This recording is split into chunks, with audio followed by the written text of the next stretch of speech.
नमस्कार। मेरा पूरा देश सुन रहा है। राष्ट्र की आवाज 140 करोड़ लोगों की एक ही आवाज। आपके साथ मैं हूं सरफराज।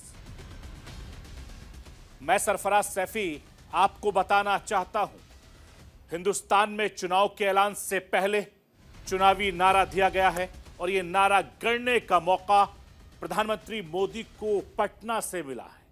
पटना में विपक्ष की महारैली से आरजेडी अध्यक्ष लालू यादव ने प्रधानमंत्री नरेंद्र मोदी पर निजी हमला किया।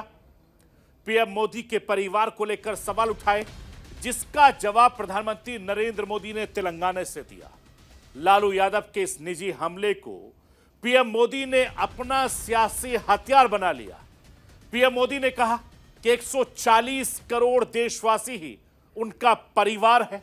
पीएम मोदी कहते हैं कि भारतीय जनता पार्टी के तमाम बड़े नेता और उनके कार्यकर्ताओं ने सोशल मीडिया पर अपना नाम बदल लिया। सबने अपने नाम के साथ मोदी का परिवार जोड़ दिया, यानी विपक्ष का बड़ा बयान एक बार फिर से बैकफायर कर दिया।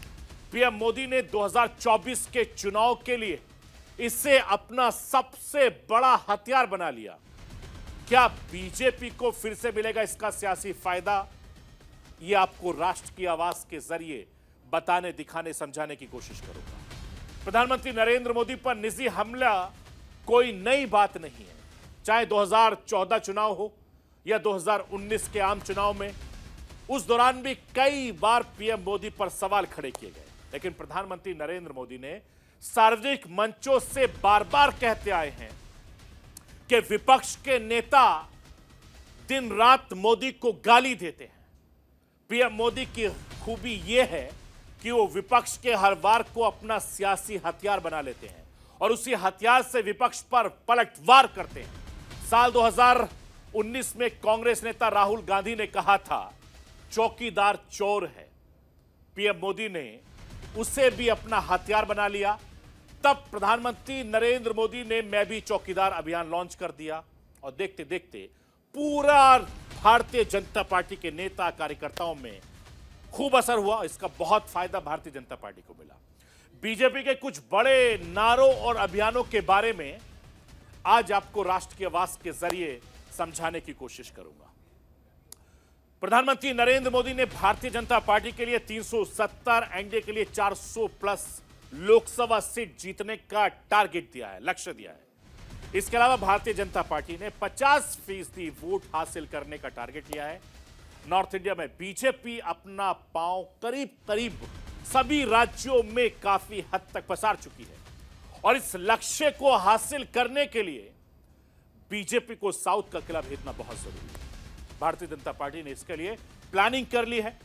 बीजेपी इस बार साउथ के राज्यों से 55 में से 7 सीटें जीतने का टारगेट किया और इस लक्ष्य को पाने के लिए भारतीय जनता पार्टी लगातार कोशिश कर रही है। इसकी जिम्मेदारी खुद प्रधानमंत्री नरेंद्र मोदी ने ली है। प्रधानमंत्री मोदी पिछले 2 महीने में चौथी बार साउथ के दौरे पर पहुंचे हैं। क्या है पीएम मोदी का साउथ प्लान? आज आपको राष्ट्र की आवाज के जरिए यह भी समझाने की कोशिश करूंगा। मैं अपने हिंदुस्तान के कोने कोने की आवाज को दिल्ली तक पहुंचाता हूं। दिल्ली की आवाज को देश दुनिया के कोने कोने तक पहुंचाता हूं। नेताओं की आवाज को मैं आम लोगों तक पहुंचाता हूं। आम लोगों की आवाज को मैं अपने देश के हुक्मरानों तक पहुंचाता हूं। आपकी आवाज से मिलती है मेरी आवाज और बन जाती है राष्ट्र की आवाज।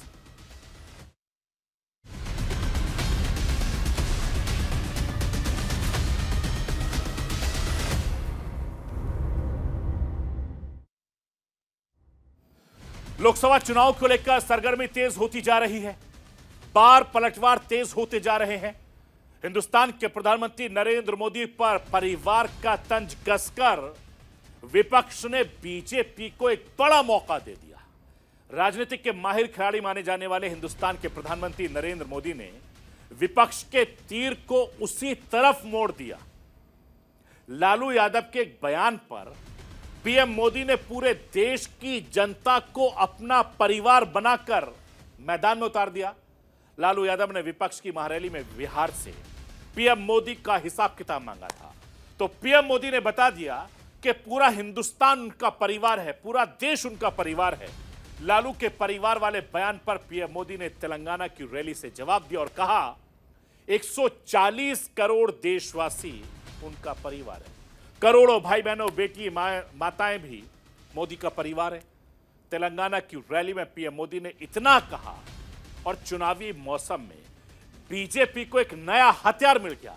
कुछ ही पलों में गृह मंत्री अमित शाह से लेकर भारतीय जनता पार्टी के अध्यक्ष जेपी नड्डा, राजनाथ सिंह, नितिन गडकरी से लेकर तमाम पार्टी के कार्यकर्ता, नेता, मंत्री, विधायक, सांसदों ने सोशल मीडिया पर अपने नाम के आगे मोदी का परिवार लिख दिया। आप अनुराग ठाकुर की भी तस्वीर देख रहे हैं।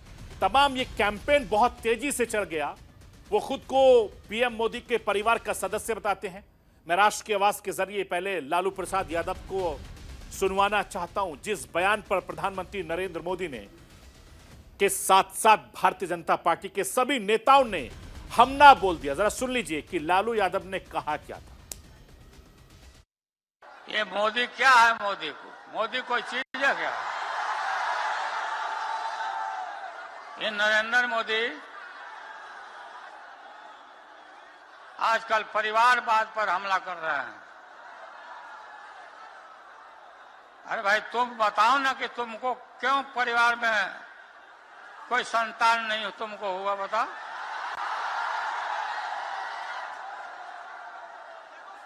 ज्यादा संतान होने वाले लोगों को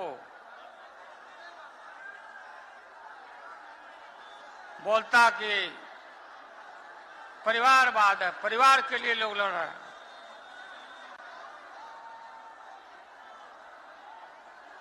तुम्हारे पास परिवार नहीं है,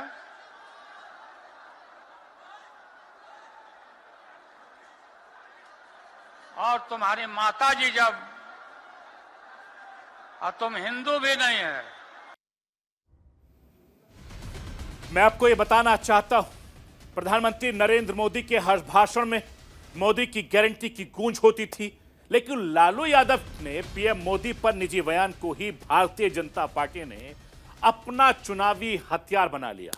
भारतीय जनता पार्टी ने एक नया नारा गढ़ दिया, वो है मैं हूं मोदी का परिवार। प्रधानमंत्री नरेंद्र मोदी अब कह रहे हैं मोदी का परिवार ही अब विपक्ष से लड़ेगा। लालू यादव के बयान के बाद प्रधानमंत्री नरेंद्र मोदी ने क्या जवाब दिया, वो राष्ट्र की आवाज के जरिए आपको सुनाना चाहता हूं। और जिंदगी खपा दूंगा तो आपके सपनों को पूरा करने के लिए, आपके बच्चों के भविष्य को उज्जवल बनाने के लिए। और इसलिए देश के कोटि कोटि लोग मुझे अपना मानते हैं, अपने परिवार के सदस्य की तरह मुझे प्यार करते हैं। और इसलिए मैं कहता हूं 140 करोड़ देशवासी, यही मेरा परिवार है। ये नौजवान, यही मेरा परिवार है। आज देश की करोड़ों बेटियां, माताएं, बहनें, मैं आपको यह बताना चाहता हूं कि विपक्ष ने एक बार फिर से प्रधानमंत्री नरेंद्र मोदी पर निजी हमला किया। इस बार लालू यादव की ओर से यह बयान आया था। लालू यादव विपक्ष के बड़े नेता हैं और मोदी पर ऐसी टिप्पणी पहले भी कई बार कर चुके हैं। देश में इस वक्त चुनावी माहौल है। इस चुनावी माहौल में पीएम मोदी और बीजेपी ने जिस तरीके से लालू के बयान को लपका है, उसको देखते हुए तय है कि लोकसभा चुनाव में यह बड़ा मुद्दा बनने वाला है। मैं आपको भारतीय जनता पार्टी के नेता सुधांशु त्रिवेदी को सुनवाना चाहता हूं कि लालू के बयान पर वो प्रेस कॉन्फ्रेंस करके क्या कुछ कह रहे हैं।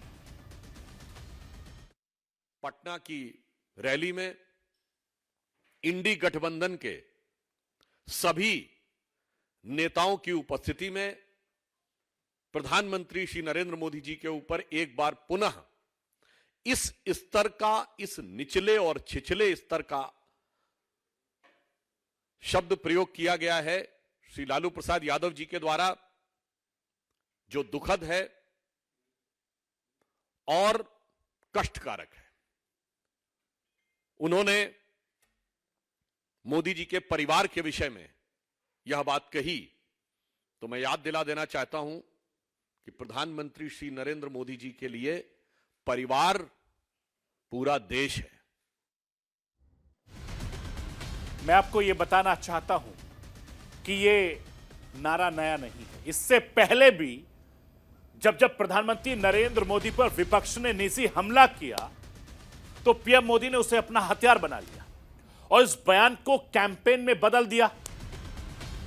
आपको याद होगा साल 2019 का लोकसभा चुनाव, अगर याद नहीं है तो मैं आपको याद दिलाता हूं। जब नरेंद्र मोदी पर राहुल गांधी ने आरोप लगाया था चौकीदार चोर है, यह नारा दिया था, तो प्रधानमंत्री नरेंद्र मोदी ने राहुल गांधी के नारे को ब्रांडिंग में तब्दील कर दिया। राहुल का नारा चौकीदार चोर है के जवाब में प्रधानमंत्री नरेंद्र मोदी ने मैं भी चौकीदार अभियान की शुरुआत कर दी और तब भारतीय जनता पार्टी के मंत्री, नेता, सांसद, कार्यकर्ताओं ने, हर किसी ने सोशल मीडिया के आगे अपने नाम के आगे लिख दिया मैं भी चौकीदार हूं। और देखते देखते यह पूरा कैंपेन में तब्दील हो गया।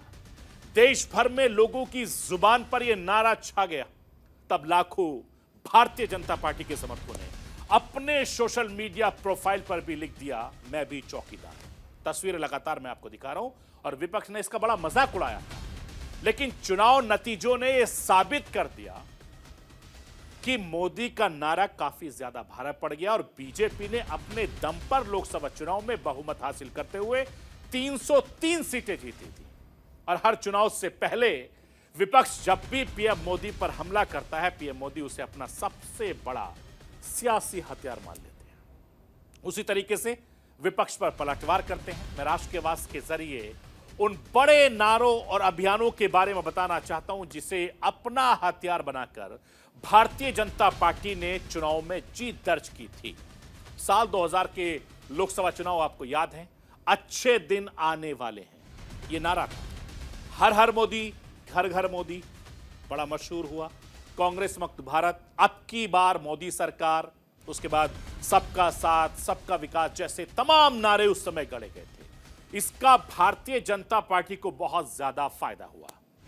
साल 2019 के चुनाव में मैं भी चौकीदार, एक बार फिर से मोदी सरकार ने सबका साथ, सबका विकास, सबका विश्वास जैसे नारे दिए और उसके बाद 2024 चुनाव में अब की बार 400 पार, मोदी की गारंटी, सपने नहीं हकीकत बुनते हैं, तभी तो सब मोदी को चुनते हैं।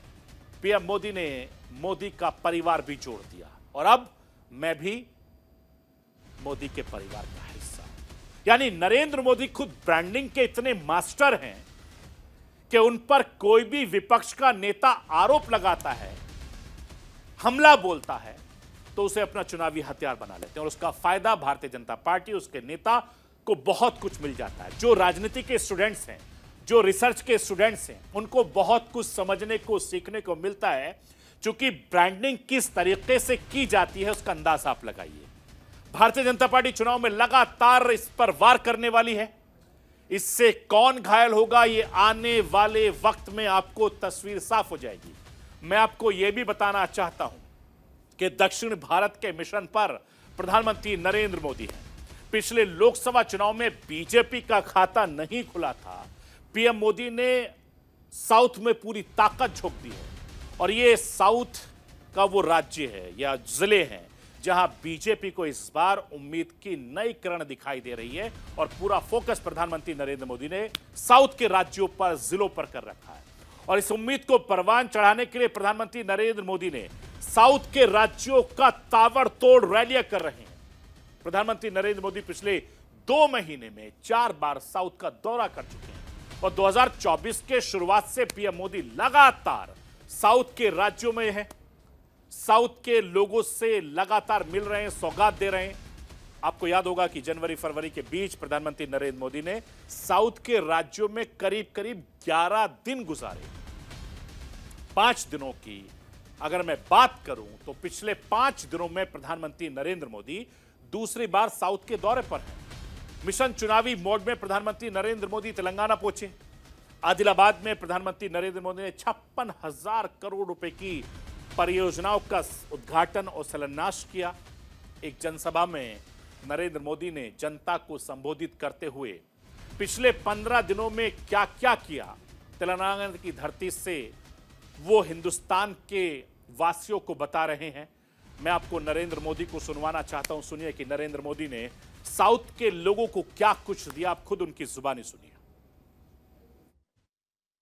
मैं आपको और देश को, और ये जो बार बार चुनाव लिखते हैं ना, उनको खास मैं 15 दिन का हिसाब देता हूं। दे दूं आपको मेरा 15 दिन का हिसाब दे दूं? देखिए 15 दिन में क्या क्या हुआ। 15 दिन में 2 IIT, एक IIIT DM, 3 IIM और एक Indian institute of skills IIS, इसके कैंपस का लोकार्पण हुआ। 15 दिन में देश के अलग अलग राज्यों में 5 एम्स का लोकार्पण हुआ। 15 दिन में किसानों के लिए दुनिया की सबसे बड़ी स्टोरेज स्कीम शुरू हुई। मैं आपको यह भी बताना चाहता हूं, हिंदी भाषी राज्यों में भारतीय जनता पार्टी की मजबूत पकड़ होती जा रही है। इसी के दम पर भारतीय जनता पार्टी 2 बार से अपने दम पर लोकसभा चुनाव में बहुमत हासिल कर रही है। लेकिन बीजेपी गठबंधन के साथ इस बार 400 से ज्यादा सीटें हासिल करने का दावा कर रही है, जिसके लिए बीजेपी को साउथ भारत में अच्छा प्रदर्शन करना बहुत जरूरी होगा।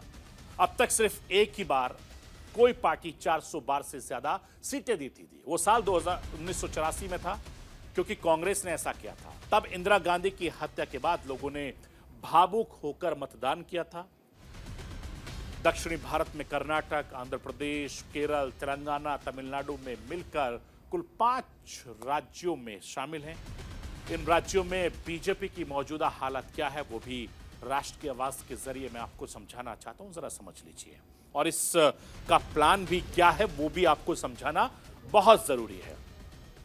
कर्नाटक राज्य की राजधानी, 28 लोकसभा सीटों में से 25 सीटों पर बीजेपी का कब्जा है और राज्य में सिद्धरामैया की अगुवाई में कांग्रेस की सरकार है। आंध्र प्रदेश में 25 में से कोई भी सीट बीजेपी के पास नहीं है। राज्य में वाईएसआर कांग्रेस की सरकार है। जगन मोहन रेड्डी मुख्यमंत्री हैं। केरल में 20 में से कोई भी सीट बीजेपी के पास नहीं है। राज्य में मार्क्सवादी कम्युनिस्ट पार्टी की सरकार है। पिनराई विजयन मुख्यमंत्री हैं। तेलंगाना 17 में से 4 सीटें बीजेपी के पास है। राज्य में कांग्रेस पार्टी सत्ता में है। रेवंत रेड्डी मुख्यमंत्री है। तमिलनाडु में 39 सीटों में से कोई भी सीट बीजेपी के पास नहीं है और राज्य में डीएमके पार्टी की सरकार है। एमके स्टालिन वहां के चीफ मिनिस्टर हैं। इसके अलावा साउथ के 3 केंद्र शासित प्रदेशों के 3 लोकसभा सीटें भी आती हैं। भारतीय जनता पार्टी के खाते में एक भी सीट नहीं है और बीजेपी इस बार लोकसभा चुनाव के लिए लक्ष्य 2019 से भी बड़ा रखी हुई है। हिंदुस्तान के साथ साथ साउथ में भी इतिहास रचने की तैयारी में, इसलिए प्रधानमंत्री नरेंद्र मोदी ने ताबड़तोड़ साउथ के राज्यों के दौरे कर रहे हैं। विकास की परियोजनाओं का लगातार शिलान्यास उद्घाटन कर रहे हैं और 2024 के चुनाव के लिहाज से प्रधानमंत्री नरेंद्र मोदी का दक्षिण भारत के राज्यों का दौरा काफी ज्यादा अहम माना जा रहा है, क्योंकि बीजेपी ने लोकसभा चुनाव 2024 में 5 साउथ के राज्यों की कम से कम 55 से 60 लोकसभा सीटें जीतने का टारगेट रखा है। इसके लिए बीजेपी ने प्लान भी बनाया है। क्या भारतीय जनता पार्टी का प्लान, वो राष्ट्र की आवाज के जरिए आपको समझाना चाहता हूं, जरा समझिए। बीजेपी ने यह मान लिया कि अगर 370 पार करना है तो साउथ के 5 राज्यों से 55 से 60 सीटों को जीतना होगा। साउथ भारत के 132 लोकसभा की सीटें हैं।